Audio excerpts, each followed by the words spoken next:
Մի քանի անգամ եմ ես դրա մասին խոսել։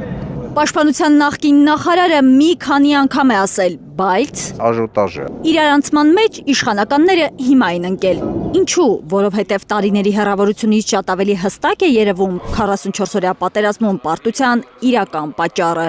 Ձեր պատասխանատվության գոտովա Ադրբեջանը շրջանցել, եկել հասել Շուշի, Բերձոր, Բերթաձոր եւ Հայաստանի Հանրապետության սահմաններ։ Ազգային ժողովի ամենամեծ ընդդիմադիր ուժը Հայաստան խմբակցությունը ղեկավարող Սերյան Օհանյանը խորհրդարանում է վարչապետին հիշեցրել։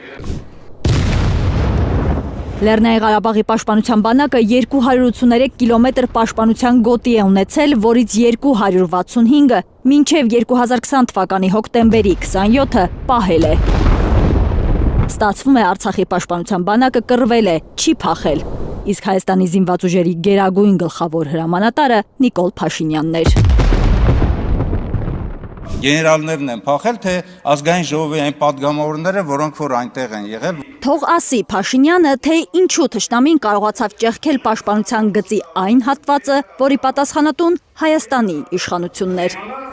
Ինքն էր չի ասում, չկասկածեք գերագույն հրամանատարի իմունակությունների վրա։ Հիմա կասկածենք, թե չկասկածենք։ Ինչ աներ մեր վարչապետը, հոզենքը չէր առնելու մարտի դաշտ նետվեր։ Լսել է Սերյան Օհանյանը Փաշինյանին արդարացնող այս պնդումների մասին։ Ոչ ոք, ասենք,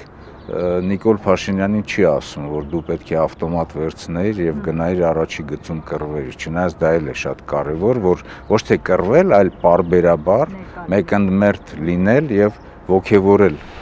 Ինչ կարող էր անել մեր վարչապետը, որպես պատերազմի ժամանակ զինված ուժերի գերագույն հրամանատար։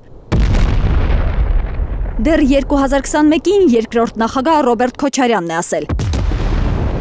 Ճիշտ է, պատերազմի ժամանակ անմիջական մարտական գործողությունները ղեկավարում է գլխավոր շտաբը, բայց ռազմաքաղաքական բարձր մակարդակի որոշումներ կայացնում է վարչապետը։ Չկային այդ որոշումները։ Մոբն էլ այնպիսի անկազմակերպ էին անում այս իշխանությունը, որ ուղղակի լրացուցիչ ավելի թարմ զորամիավորումներ չկարողացան ձևավորել դեմ առնելու համար, անցան ջոկատների եւ ընդհանրապես մենք խրվեցինք։ Փորձագիտական գնահատականներով աբսուրդ է, երբ պատերազմի օրերին Հայաստանի վարչապետը ուղիղ եթեր է մտնում, ասում բրոնի կասկա վերցրեք, գնացեք Արցախը պաշտպանեք։ Մարդիկ բրոնի կասկա վերցրեցին, գնացին ու փաստի առաջ կանգնեցին։ Մեխակավանում սպանդ էր։ Երբ որ իրենք հարավում ճեղքեցին այդ 14 կիլոմետր հատվածը, դրանից հետո ուղղակի պետք էր մի քիչ խորքում մենք ունեինք երկրորդ գիծ, պատրաստ երրորդ գիծ։ Մենք չկարողացանք ըստ էության ամրանալ այդ երկրորդ գծի վրա։